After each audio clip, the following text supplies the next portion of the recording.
अमित साटम यांनी आपल्या भाषणात ते सांगितलं आहे. तुम्हीच म्हणताय ना मराठी माणसाचं अस्तित्व धोक्यात आलंय. तुमच्याच काळात मराठी माणूस मुंबई बाहेर फेकला गेला. महापालिकेत तुमची 25 वर्ष सत्ता होती. मग हे कुणाचं अपयश आहे सांगून टाका. सत्तेत असताना मराठी माणसासाठी मुंबईसाठी तुम्ही काय केलं ते सांगा. ही मराठी माणसाची शेवटची लढाई आहे असं इमोशनल भाषण काही लोकांनी केलं. पण मराठी माणसाचं अस्तित्व कधी धोक्यात नव्हतं, आजही नाही आणि उद्याही ते धोक्यात राहणार नाही. तुम्ही त्याची चिंता करू नका. तुमचं अस्तित्व धोक्यात आलंय, तुमचं राजकारण मात्र धोक्यात आलंय. परंतु मराठी माणसाचं हित जपायला, मुंबईचं हित जपायला आम्ही समर्थ आहोत. देवेंद्रजी इथे आहेत, मी इथे तुमच्या समोर आहे आणि मराठी माणूस आमच्या सोबत आहे. मराठी माणूस मराठी माणूस मराठी माणूस.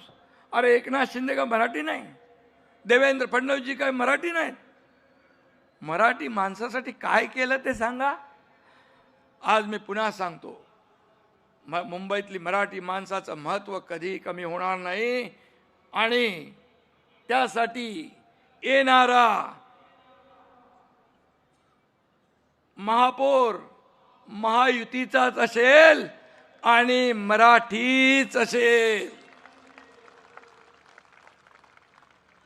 मुंबईवर युतीचा भगवा फडकणार, महायुतीचा भगवा फडकणार. ही काळ्या दगडावरची भगवी रेघ आहे, लिहून ठेवा तुम्ही. खरं तर यांच्यामुळेच मुंबईकर मुंबईच्या बाहेर गेला. इकडे वसई विरार नाला सोपारा, इकडे बदलापूर अंबरनाथ वांगणी इकडे गेला.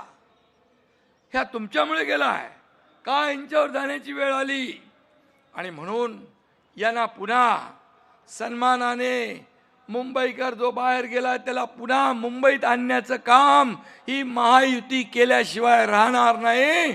अशा प्रकारचं काम आम्ही करतोय. मुंबईकरांना घर, त्यांना रोजगार, मूलभूत सोयी सुविधा देणं हेच आमचं मिशन आहे, हेच आमचं मिशन आहे. देवेंद्रजीने आम्ही ठरवलेलं आहे. आत्ता मुंबईकर जो गेलाय बाहेर, जो रडतोय, त्याला भाडं नाही, बेघर झालाय, त्याला पुन्हा मुंबईत आणू हे आम्ही ठरवलेलं आहे. हा संकल्प आम्ही केलेला आहे. आम्ही हवेत बोलत नाही, आमचं काम बोलतंय. 3.5 वर्षाचं काम बघा, काम बघा, डोळ्यांनी बघा आणि मग बोला आमच्यावर. आमचं no settlement, only development. No settlement, only development हा आमचा अजेंडा आहे. त्यांचं करप्शन फर्स्ट होतं, आमचं मुंबई फर्स्ट आहे, मुंबई फर्स्ट. आणि म्हणून आम्ही मराठी माणसासाठी काय केलं ते मी सांगतो. नीट ऐका तुम्ही, ऐका. 20,000 इमारतींना ओसी देण्याचा निर्णय आमच्या महायुती सरकारने घेतला. 20,000 इमारती, 20,000 लोक नाहीत. पागडी मुक्त मुंबई, पागडी मुक्त मुंबई करण्याचा निर्णय आमच्या महायुती सरकारने घेतला. फनेल झोन मध्ये अडकलेलं रिडेव्हलपमेंट करण्याचा निर्णय आमच्या सरकारने घेतला. झोपडपट्टी मुक्त मुंबईसाठी 17 मोठे झोपडपट्ट्यांचे क्लस्टर करण्याचा निर्णय आम्ही घेतला. खड्डे मुक्त मुंबई करण्याचा निर्णय आम्ही घेतला. मला आठवतंय, मी मुख्यमंत्री होतो, देवेंद्रजी आणि आम्ही ठरवलं, आयुक्तांना बोलवलं, का खड्ड्यातून प्रवास आमच्या जनतेचा, मुंबईकरांचा, तुम्ही सगळे रस्ते काँक्रीटचे करा. 2 फेजमध्ये आपण मुंबईतले सगळे रस्ते काँक्रीटचे करतोय. मे पर्यंत बरेचसे रस्ते त्यातले होतील. पुढच्या 1 वर्षात मुंबई खड्डे मुक्त झाल्याशिवाय राहणार नाही. हे काम आहे आमचं, हे काम केलंय. म्हाडा इमारतींच्या पुनर्विकासासाठी क्लस्टर योजना आम्ही आणली आहे. मग अशी सांगितलं गिरणी कामगारांचं, तुम्ही एक तरी गिरणी कामगार घर दिला? अमित साटम इथं बसलेत. 10 ते 12 हजार गिरणी कामगारांना महायुतीने घरं दिली आणि आणखी 1,00,000 गिरणी कामगारांना मुंबई आणि MMR मध्ये महायुती घरं देणार. कारण मुंबईकर मुंबईसाठी खपला आहे. आम्ही स्वतःची घरं भरणारे नाही, लोकांना घर देणारे आहोत. आम्ही देणारे आहोत, आम्ही घेणारे नाही. 3.5 वर्षात पाहिलंय तुम्ही, लाखो मुंबईकरांना, मराठी माणसांना त्याचा फायदा होईल. त्यांच्या काळातलं एक तरी काम सांगा. उलट आधी जी कामं सुरू होती, जे देवेंद्रजी मुख्यमंत्री असताना हे झाल्यानंतर, हे मुख्यमंत्री झाल्यानंतर त्याला स्टे दिला, स्पीड ब्रेकर आणला, सगळं ठप्प केलं. मेट्रो 3चा प्रवास रोखला. पण आमचं सरकार आल्यानंतर सगळे स्पीड ब्रेकर हटवले. मेट्रोचं स्पीड ब्रेकर हटवलं, मेट्रो चालू झाली, कारशेड सुरू झाला, रस्त्याचं काम सुरू झालं, समृद्धीचं काम सुरू झालं, बुलेट ट्रेनचं काम सुरू झालं, सगळं सुरू झालं. अटल सेतूचं काम सुरू झालं. या लोकांनी काम रोखलं म्हणून 10,000 कोटींचा खर्च वाढला. हा खर्च तुमच्या खिशातून आम्ही वसूल करायचा का? तुमच्या अडेल तट्टू भूमिकेमुळे तुम्ही हे प्रकल्प रोखले. मुंबईकरांचे हाल झाले. लोकल गर्दीमध्ये लोक गुदमरले. याला जबाबदार कोण? खरं तर हे लोक विकास विरोधी, अँटी डेव्हलपमेंट आपण म्हणतो ना, तशा प्रकारचे लोक आपण पाहिले.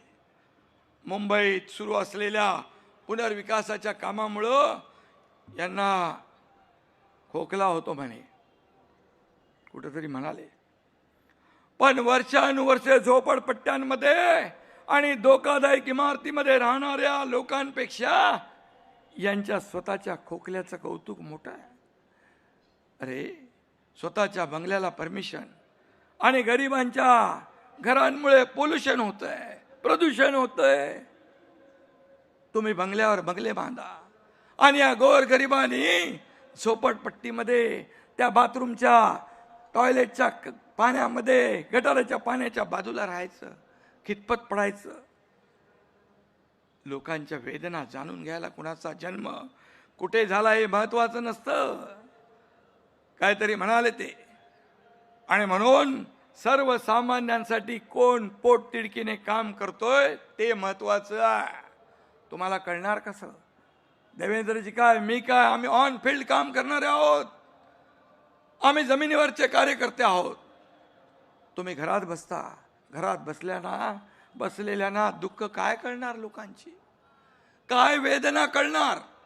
आणि म्हणून मी एकच सांगतो, मागे पहलगाममध्ये हल्ला झाला, त्यात आपले हिंदू बांधव मारले गेले, मराठी माणसंही होती, आपल्या आया बहिणींचं कुंकू पुसलं गेलं, तेव्हा हे लंडनच्या थंड हवेत थंड बसले होते ना. या हल्ल्यानंतर या देशाचे प्रधानमंत्री दौरा अर्धवट सोडून भारतात परतले, पण यांनी काही लंडन सोडलं नाही.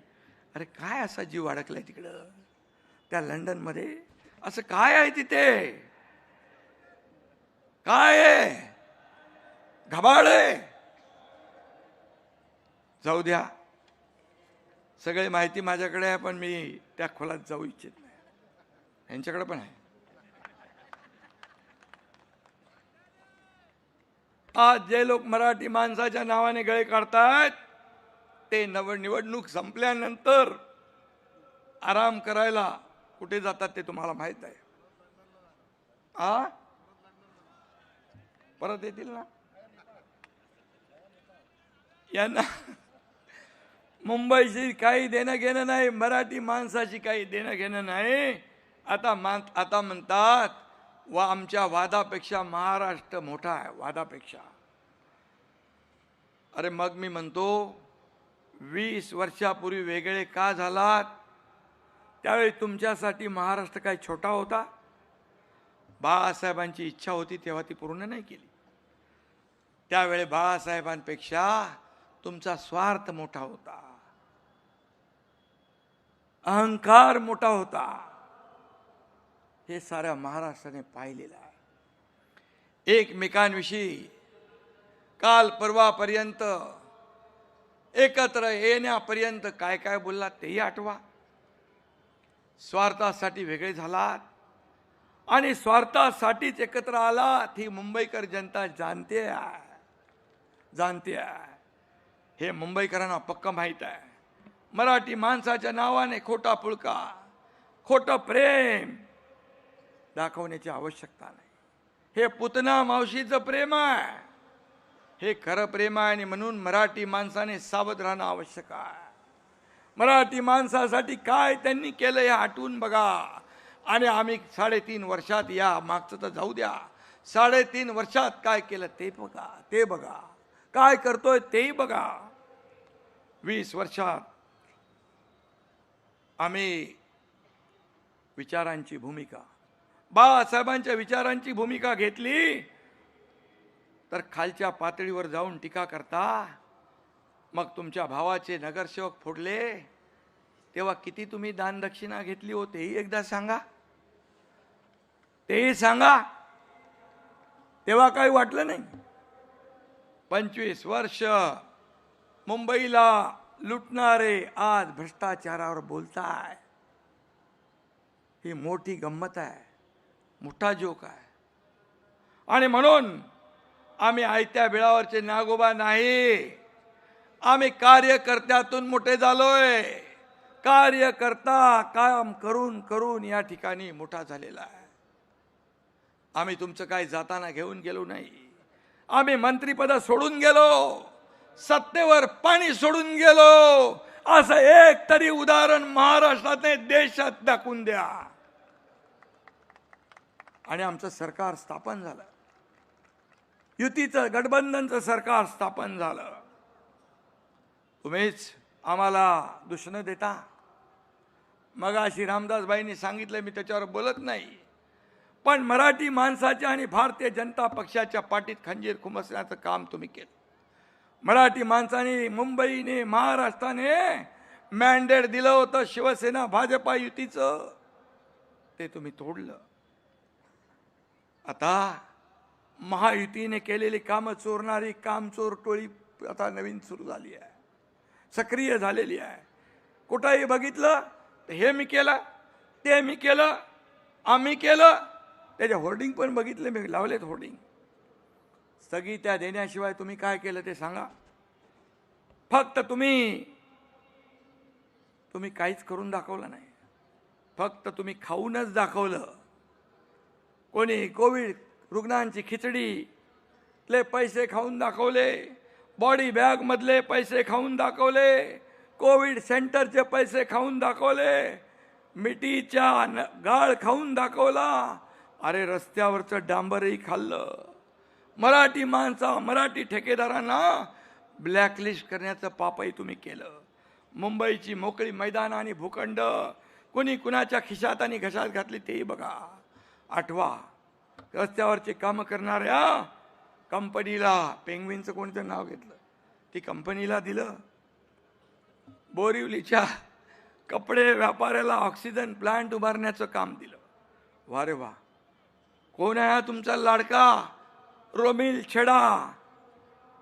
मराठी मुलांनी यांच्यासाठी करायचा राडा आणि टेंडर घेणार यांचा रोमिल छडा. असं कसं होईल? जिथे टेंडर तिथे सरेंडर, ही यांची नीती आहे. जिथे नाही कमिशन तिथे स्पीड ब्रेकर, ही यांची नीती आहे. कसं चालणार? करून दाखवल्यासारखी होर्डिंग लावली ना, आता खाऊन दाखवलं त्याची होर्डिंग पण लावून टाका. काय काय खाल्लंय ते दाखवा त्याच्यावर. हा माझा सवाल आहे. कोविडमध्ये काम केलं म्हणून स्वतःची पाठ थोपटून घेतली, घ्या. पण तुम्ही घरात होतात, आम्ही रस्त्यावर होतो, पीपी किट घालून फिरत होतो, हॉस्पिटलमध्ये सगळ्यांना दिलासा देत होतो, लोकांना भेटत होतो. तुम्ही काय करत होता? लोक मरत होती कोविडमध्ये, तुम्ही पैसे बनवत होता. यापेक्षा दुसरं काय पाप असू शकतं? आणि म्हणून पैशासाठी मुंबईच्या लोकांच्या जीवाशी खेळण्याचं काम केलं. किती किस्से वाचवायचे, जाऊ दे. ते किती किस्से वाचायला गेलो तर रात्र पुरणार नाही. आम्ही सत्तेवर येताच कोस्टलच्या कामाला गती दिली. त्यावेळेस मला आठवतंय, मी देखील देवेंद्रजींच्या सरकारमध्ये मंत्री होतो. सर्व परवानग्या आणण्याचं काम मुख्यमंत्र्यांनी केलं. केंद्राच्या परवानग्या राज्याचं तर आम्ही दिल्या. पण मुंबई महापालिकेच्या परवानग्या पण 3-3 वर्ष लटकवल्या होत्या, तेव्हा काय बघितलं तुम्ही? त्याचबरोबर फंजिबल FSI देण्याचा निर्णय अगोदरचा होता, पण त्याच्यातून येणारे पैसे या अशा प्रकल्पांना लावता येतील, वापरता येतील, हे आपल्या सरकारने निर्णय घेतला. हे आमच्या सरकारने निर्णय, परवानग्या पण आणल्या, पैसे पण आणले. 20,000 25,000 कोटी फंजिबल FSI मधून निघाले. मग तुम्ही काय केलं? अरे भूमिपूजनाला देखील, साध्या भूमिपूजनाला लपून छपून केलं. ज्या मुख्यमंत्र्यांनी हे सर्व घडवून आणलं त्यांनाही बोलवण्याचं औदार्य दाखवलं नाही. हा केवढा कदरूपणा आहे. आणि म्हणून आम्ही जाऊ देते, नरिमन पॉइंटचा माणूस बांद्र्याला 15 मिनिटात पोहोचतोय कोस्टल रोडमुळे. हा कोस्टल रोड आम्ही विरारपर्यंत नेणार आहोत, वर्सोवा ते भाईंदर, भाईंदर ते विरार.